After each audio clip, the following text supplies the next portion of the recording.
Au collège, je vivais comme un homme d'État. Ce qui veut dire que je devais écrire beaucoup de papiers. Maintenant, lorsque des étudiants normaux écrivent, ils pourraient répartir leur travail un peu comme ça.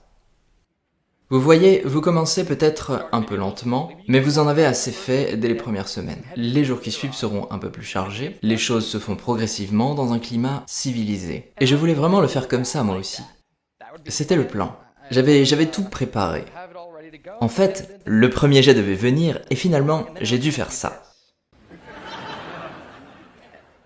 Et ça arrivait à chaque nouveau papier. Ensuite est venu le moment de ma thèse de 90 pages.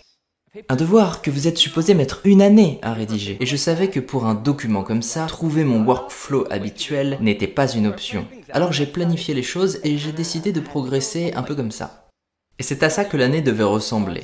Je commence tranquillement, puis j'accélère un peu en milieu d'année. Et sur la fin, je passe à la vitesse supérieure. Il n'y avait qu'à monter ce petit escalier, comme ça.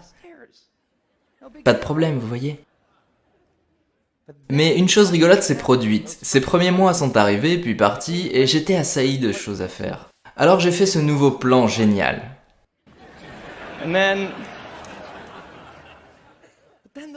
Puis le milieu d'année s'est écoulé et je n'ai pas écrit un seul mot. Et évidemment, nous en sommes là. Et puis 2 mois sont devenus 1 mois, qui a évolué en 2 semaines. Et un matin, je me suis réveillé 3 jours avant la deadline. Et je n'avais toujours pas écrit un mot. Alors j'ai fait la seule chose qu'il m'était possible de faire. J'ai écrit 90 pages en 72 heures. Les humains ne sont pas censés faire sauter de nuit. J'ai sprinté jusqu'au campus, comme dans un slow motion, et j'ai rendu juste à temps. Je pensais que l'histoire était terminée. Mais une semaine plus tard, j'ai reçu un appel. C'était l'école. Alors ils ont dit « Est-ce Estime Urban ?» J'ai répondu « Oui ». Et ils ont dit « Nous devrions parler de votre thèse ». J'ai dit « Ok ». Et ils ont dit « C'est la meilleure que nous n'ayons jamais vue ».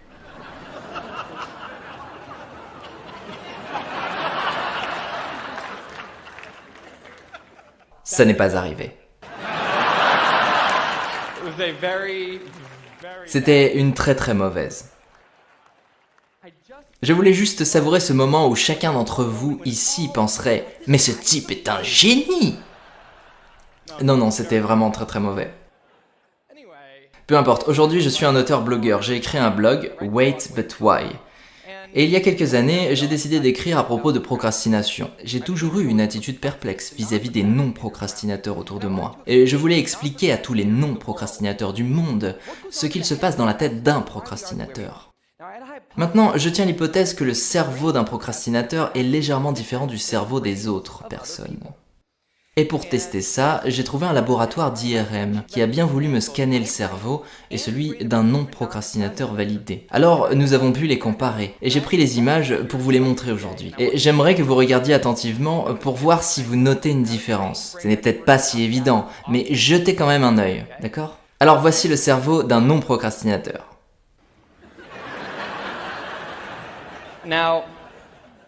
Ok, maintenant voici mon cerveau.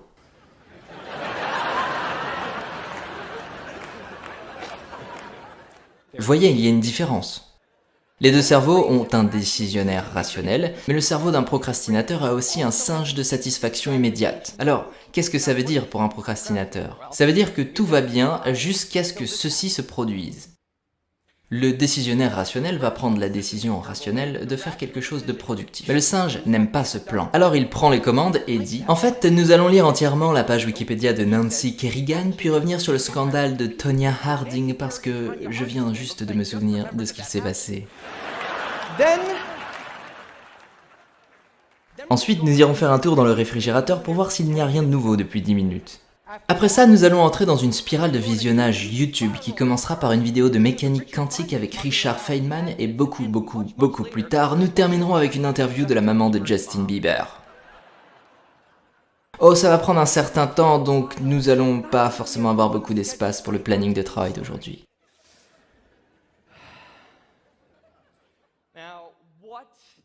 Alors que se passe-t-il ? Ce singe de la satisfaction immédiate ne semble pas ressembler à celui qui se trouve aux commandes. Il vit entièrement dans le moment présent. Il n'a pas de souvenir du passé, aucune connaissance du futur, et il ne s'intéresse seulement qu'à deux choses, facile et fun. Et ça se passe bien dans le monde animal. Si vous êtes un chien et que vous passez toute votre vie à ne rien faire, excepté les choses faciles et fun, vous allez avoir un énorme succès. Et pour le singe, les humains sont juste une autre espèce animale. Vous avez besoin de maintenir un bon sommeil, de bien manger et d'assurer la procréation de la prochaine génération. Ce qui, dans les temps anciens, a probablement plutôt bien fonctionné, ok? Mais nous ne vivons plus à cette époque. Nous sommes dans une civilisation avancée, et le singe n'a aucune idée de ce que ça signifie. C'est la raison pour laquelle il y a un autre personnage dans notre cerveau, le décisionnaire rationnel, qui nous donne l'aptitude à penser d'une manière différente des autres animaux. Nous pouvons visualiser le futur, nous pouvons avoir une vision d'ensemble, nous pouvons faire des plans sur le long terme, et il peut prendre tout cela en compte. Et il veut simplement que nous fassions ce qui a du sens pour nous, maintenant. Bon, certaines fois, cela a du sens de faire des choses fun et simples, comme lorsque vous dînez ou que vous allez au lit, ou que vous profitez d'un moment de loisir bien mérité. C'est la raison pour laquelle il y a ce chevauchement. Parfois, ils sont d'accord. Mais parfois, faire des choses plus difficiles, moins plaisantes, apporte plus de sens. C'est pour le bien de la vision long terme, et c'est pour cela qu'il y a un conflit interne.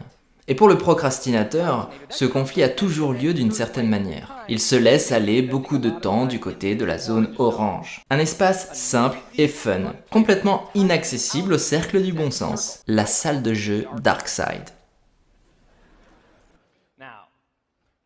La salle de jeu Darkside est un endroit que les procrastinateurs ici connaissent parfaitement. C'est l'arène dans laquelle nos divertissements se déroulent alors qu'ils ne sont pas supposés exister. Tout le fun que vous vivez dans la salle de jeu Darkside est plutôt cool, parce qu'il n'est pas du tout mérité. L'air y est rempli de culpabilité, de crainte, d'anxiété et de haine de soi. Tous ces bons ressentis de procrastinateurs. Et la question est, dans cette situation, avec un singe au volant, comment le procrastinateur pourrait-il basculer dans la zone bleue? Un espace moins plaisant, mais où des choses réellement importantes se produisent. Mais heureusement, le procrastinateur a un ange gardien, quelqu'un qui est toujours derrière lui et qui regarde chacune de ses actions dans ces moments obscurs. Quelqu'un que l'on appelle Panic Monster.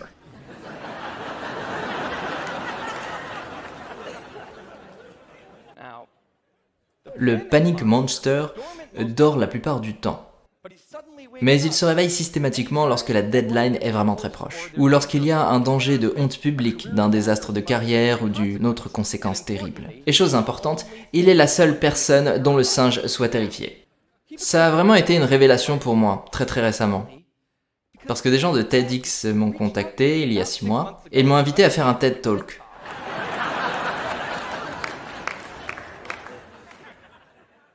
Bon, évidemment, j'ai dit « Oui, ça a toujours été un rêve pour moi d'avoir fait un TED Talk dans le passé. »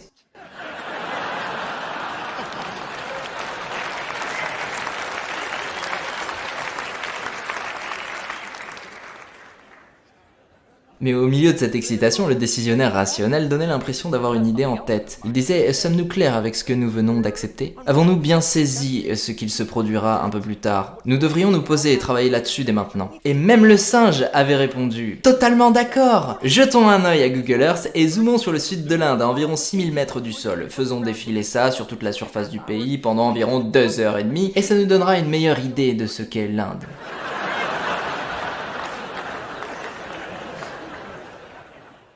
Et c'est ce que nous avons fait ce jour-là.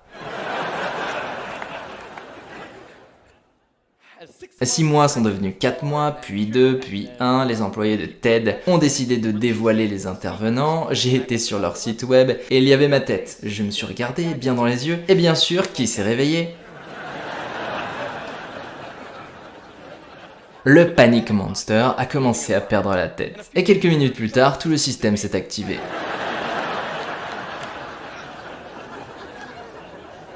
Et le singe a été si terrifié par le Panic Monster que boum, il a sauté dans un arbre. Et finalement, le décisionnaire rationnel a pu reprendre les commandes et j'ai commencé à travailler sur cette conférence. Le Panic Monster illustre tous les comportements insensés des procrastinateurs. Comment une personne comme moi peut passer 2 semaines incapable d'écrire la moindre phrase sur une feuille et trouver miraculeusement une incroyable éthique de travail pour rester éveillé toute la nuit et écrire 8 pages.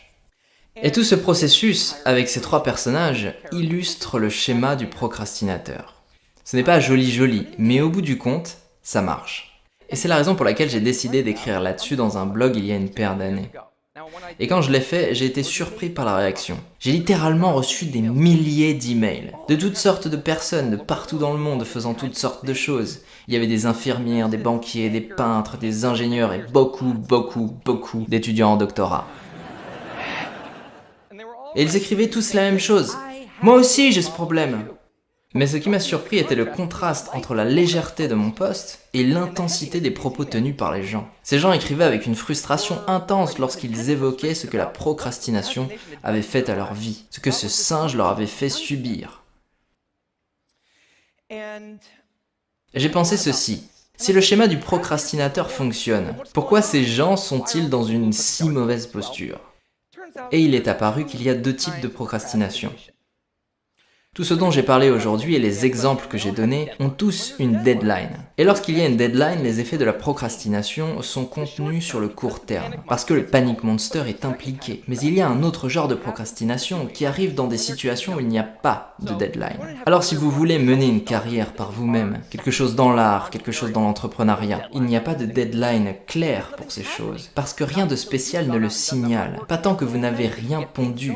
Il y a aussi beaucoup de choses importantes en dehors de votre carrière qui n'impliquent aucune deadline, comme voir votre famille, faire de l'exercice, prendre soin de votre santé, investir dans votre relation ou sortir de votre relation si cela ne fonctionne pas. Maintenant, si le seul mécanisme du procrastinateur pour faire des choses difficiles est le panic monster, c'est un problème parce que dans toutes ces situations où il n'y a pas de deadline, le panic monster ne se montre pas et rien ne se passe. Alors les effets de la procrastination ne sont pas contenus et les choses se reportent indéfiniment.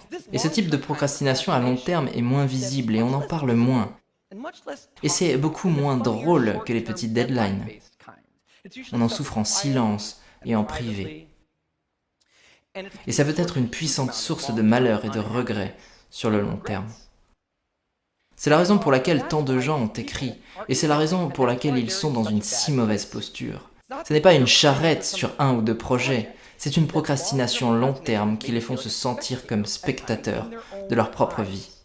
La frustration ne vient pas du fait qu'ils n'ont pas pu accomplir leurs rêves, elle vient du fait qu'ils n'ont jamais été capables de les commencer. Alors, j'ai lu tous ces mails et j'ai eu la fève en quelque sorte. L'idée qu'en fait, le non-procrastinateur n'existe pas. Je pense que vous êtes tous des procrastinateurs, mais vous n'êtes pas tous dans le pétrin, comme certains.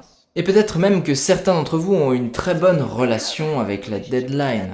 La gourmandise préférée de votre singe se présente toujours lorsqu'il n'y a pas de deadline.